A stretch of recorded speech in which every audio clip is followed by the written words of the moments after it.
Oromoo akkam jirtan video tan adara oromummaa dhiigab lafe share copy link gootan malee repost gootan malee bira hin darbina kan iddi ke Oromoo qulqullu dhiigni ke Oromoo qulqullu taate qofti share god arka keetin nama kudhan shanitti share god keessumaa keessattu muka baallaan qabne haa kortu shi wani warra Korea Foundation Haacaaluu jettee mataa walitti qabamte garaa dhiibdee akka waan fardi jalaa du'e suufii ofitti naxxee deemtu ishii biraan naagaa keessumaa keessattuu jechuudha dhugaarraa teessorraa walii kaana malee dhara wajjiniin eenyumtuu waliin hin jiraatu dhara walii rirriita toonii jechuudha baddi malee saree hijan dhiqanii jedhan duris ilmoon bofaa bofuma yoom leenca taatee beekti Maasan gamaa lafan baatu talbaa facaafacha taate tokko du'ee tokko nyaatu wal gaggalaafacha taate dhiyaaceen wal gaggalaafacha taate malee nafxanyaa garaa ga'uudhaa fi goota Oromoo bakka bu'aa hacee keenyatti irraa badhaasan kaastansin warra hacee nyaate warra qaalla midir la samaay innaas gabdi laallan jedhanii torbeet akka keessatti si jeechisiin jedhanii itti dhaadatanii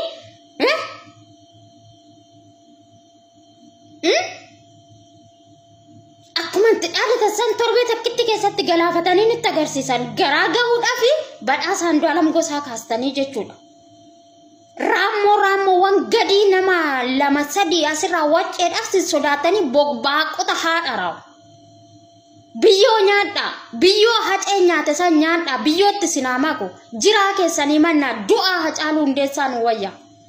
Maarra erga akkana ta'e isinis maqaa isaatiin hin daldalanii akka odoo dhugaan isaan bahin maqaa isaatiin daldalat ture isin odoo dhugaan isaan bahin eenyu sila taataniif eenyu isin dhadhacha mana murtii federaalaati isin mucaa manni murtii irraa dhabee bilisa warraa dhabee ragaa takka irraa dhabee bilisa baase isin eenyu kan badhaastanii badhaasa irraa kaastan eenyutu rakkanne nu badhaasaa isin hin jedhe eenyu garaa ga'uuf immoo dhiifama gaafachaa Fagaara haadha keessanii dhiifama gaafadhaa konkaawota haadha keessan malee abbaa keessan hin beekne diqaalota dachii tanatti maaltu sin fide saroota haadha keessanii kanneen haati takka abbaan 99 diqaalota fincaan mililikiin alatte osoo iddi keessan Oromoo qulqulluu ta'ee diina garaa ga'uudhaaf ilma Oromoo akkanan gootan aamilee isaa akkanatti hin cabsitan cabaa boolla harcee lixeesaan lixaabboo guyyaa haceedhaa kennisan siniif haa kennu danfaan baaboorichaa dachi tanarraa sinaa qurxama ilmaan baandaa jechuudha natu sinitti hima warra Korea Foundation hacee of hin jettu san biraan nagaa ishee godhaatu anga garaan keenya nu gubate kana gubadhaa sinaa cincesu cincaa dachi tanarraa duraa duuba ni bitte sinitti qabsiisudha ilmaan goojeewwanii maalaan bistarraa jeestanii Andu'aalama jeestan osoo hin taane sinii Oromoo ajjeestan Andu'aalam irraa badhaasa kana kaastan osoo hin taane sinii Andu'aalam jechuun hacee jechuudha hacee jechuun Andu'aalam jechuudha ilmaan baandaa jechuudha isinis maqaa isaatiin hin daldalatin haaka ittiin of hin dhedheerechin haaka suufii keessan ofitti naxxanii dura iyyuu bara osoo beennu huuba wajjin nyaannetti dhassareen osoo beennu sinii fusne malee bee odoo kaayyoof karoora haceedha dantaa hacee osoo qabaattanii ijoollee gaafa inni wareegamu arkaa ciccitan miilli isaanii irraa cite karrasaasni keessa jirutu jira karrasaasa qaama isaatitti baatee deemu jira guyyaa gaafa sanii rukutame isaan wal'aansisiistuu turtan ofii keessanii garaa keessanitti ittiin ofitti gadi tiffitanii maqaa isaatiin daldalattanii suufii gixxima ofitti gootanii deemtan Korea Haacaaluu Hundeessate Foundation hacee jettanii Hudduu haadha keessanitti maarashaa sinii Haacaalaa ilmaan baandaa jechuudha natu likkii keessa sinitti ma qoshaashota diina wajjiniin mucaa tokkitti qircaradhaa ka maaltu sina fire qircaradhaa dhadhacha mana murtii federaalotaa keenya ajooftota maal abbaa keessanitti sin galtesin maaltu galte Foundation hacee dhimma qananiitii fi dhimma Andu'aalam keessa saroota haadha keessan malee abbaa keessan hin beekne goojota isin warra hacee ajjeese maqaa isaatiin daldalu ragaa ofirratti baatanii qamaacota aadaa Oromoon hacee ajjeesuu baattee bee dhugaan hacee qata ba'aa ture sila sin ajjeestanii dhugaan isaa awwaallamee hafe akka keenya awwaalamee afetti sinirree duuba sinaa awwaalu danfaan baaburicha dachii tanarraa sinaa xaragu murtoota akka nu gubdanitti gubadhaa alaaqachi keessa siniin biqilin deemtanii karaan kutinaa dheechitanii jalaan bayinaa hariitanii dhaqqabinaa achitan jilba sinin gahin budoota. Ayyaa shamaar kafuun Oromoo nageenyi keenya kan jalalaa kan kabajaa bakkuma jirtanitti sinaa dhaqqabu. Egaa waa hedduu arguu jirra, waa hedduutu deemamuu jira. Andu'aalam irraa yeroo hedduu dubbachuutti turre. Ani nama haqa obboleettii teenya qananii barbaadu keessaa ishee tokko. Haqni dhugaan mul'achuu qaba, beekamuu qaba. Uummanni Oromoo illee beekuu qaba. Yeroo baay'ee dubartoota teenya irratti gochi ajjeechaadhaa gudeeduudhaa dubartii teenya irratti raawwatama. Dur waan amma baratamee miti dur irraallee ni jira. Aadaa teenya keessatti yeroo baay'ee namootni miidiyaa kanarratti waa haasoftan yookiin seera ittiin bulmaata biyyattii beekuudha yookiin ammoo sirna ittiin bulmaata gadaa Oromoodhaa beekuudha. Lamaan tan warri lamaan tana osoo hin beekin miidiyaa kanarratti baatanii dubbachuu jirtan. Tokko rakkoo dhimma dhuunfaadhaa yoo qabaatan gurbaa kanarraa ifaan ifa gabbaatii dubbadhaa. Dhugaa mucayyoodhaa barbaadu waan biraati. Isaa achittuu weelli isaanii qabnaa maaliin taanaa jettanii warri dubbachuu jirtan akka naanii miti haqni mucattiidhaa haqni obboleettii teenyaa ka barbaadamu. Anamma nama dhuunfaati.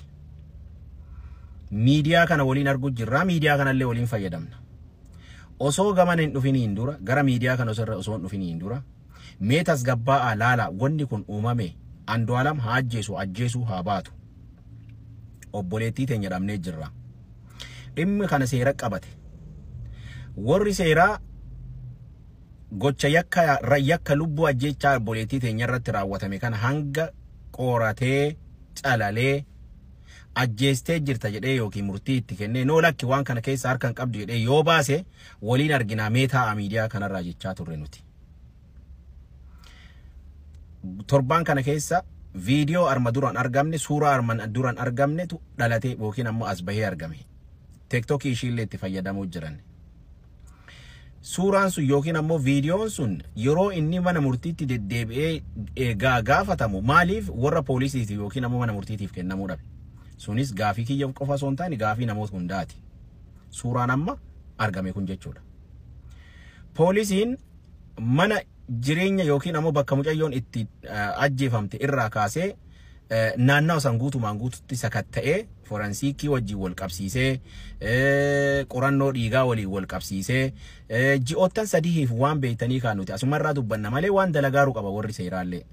Warri seeraa manni murtiidha mootummaan waan kan adda baasuuf waa hedduu dalaguu jira. Nuti hundinuu obboleettii waliin dhalannee dhalleellee ilmoon talaa qabaachuu dandeenya. Jaartiis qabna, haadhaas qabna. Namni bakka kanatti haqa mucayyoo tanaa cufee irra darbu yoo jiraate an hin beeku ka Oromoon taane Oromoon walitti buusuuf waliin dha'uuf wama isa hin laallanne keessa seenee yeroo dubbii lallaaqu maaliidhaa jennee waan sallaaluun tasgabboofnee waan sallaaluun dirqama ta'e. Warra kaleessa mucayyoon ajjeefamtee akkamitti mucayyoon tun bataskaana kanatti awwaalamtii sababa jaartii yookiin ammoo haadha warraa weellistuu Andu'aalam taateef jaarsi ishii beekama waan ta'eef maaliif bakka kanatti awwaalamtii warri jedhee dubbataa ture arra kunoo sagalee ta'uuf jira jechuudha. Bareeda garuu karaa maal jedhan karaa maaliin baaftee keessa deebitaniiti mucaa kaleessa diinni nuu akka karaa kamiin arginee isa cabsina kafiraallee ka diinaallee gurbaa kana bar ka Oromoo ta'e ilaalcha hangamii qabaaf warrummaan nuti weellistoota ofiin jennu ilaalcha hangamii qabnaaf ka diinaa hoo akkam Andu'aalam nama dhiyeenyatti lafaa dhufee aartii Oromoodhaa isteeppii amma barbaachisu tokko nama ol guddisu jiru nama guddisuullee duranaallee. Taateen akkanaa kana yeroo ta'u taateen akkasii kun yeroo taatu azala rabbiin azala bar nu oofa bar rabbiin akkamitti akka duunu yoom akka duunu hin beeknuti rabbi beeka akka itti nuti duunu nuti. Mucaan kunis harkilleetti harkisi darbee yoo du'ee yoo jiraate yoo ajjeefamtee yoo jiraatte tokko afaan seeraatiin seerri maal jedhaa murtii akkamii kennaa waan jedhamus dhaggeeffannee boodarraa abboo ajjeefteettamu ajjeeftee hin jirtu waan kana keessa harka qabdamu hin qabdu jettee abbootiin gadaadhaa gurbaa kana baaftee addatti haasofsiisanii noo lakki yooni ani ajjeefne yoo jedhe dhiigni harka isaa hin jirtu qulqullu namni kun yoo ajjeesee jira yoo ta'e ajjeeseera yoo ta'e namni kun nama harka dhiigaati. Sirna gadaa ittiin bulmaata Oromootiin illee sirna mootummaatiin illee murtiin itti kennamuu qabu akka itti kennamu namni kun cufuu waan kana irratti ni amana ni beeyna. Ammoo weellisaa kana ka sabaaf hojjetu ka aartii Oromoodhaa guddisu bakka seerrinii fi heerri poolisiin qoratee ammaan waan himannaa sirratti banuu dandeenyu harkaan qabnu jedhanii gadhiisan. Isin warri TikTokiitiif warri miidiyaadhaa mana kam taatanii akkanatti akka roorroo beektanii gurbaa kanarratti baay'isuu jirtan naaf hin galu. Naaf hin galle. Garee uumattanii Andu'aalam cabsuuf yoo kataatan yoo ta'e Andu'aalam wanni argatu wama lama bicha yoo badii qabaate gocha badii isaatiif murtii yoo ammoo badii hin qabaanne ajjechaa kana keessatti yoo harkan qabaanne yoo ta'e namni kun qulqulluudha.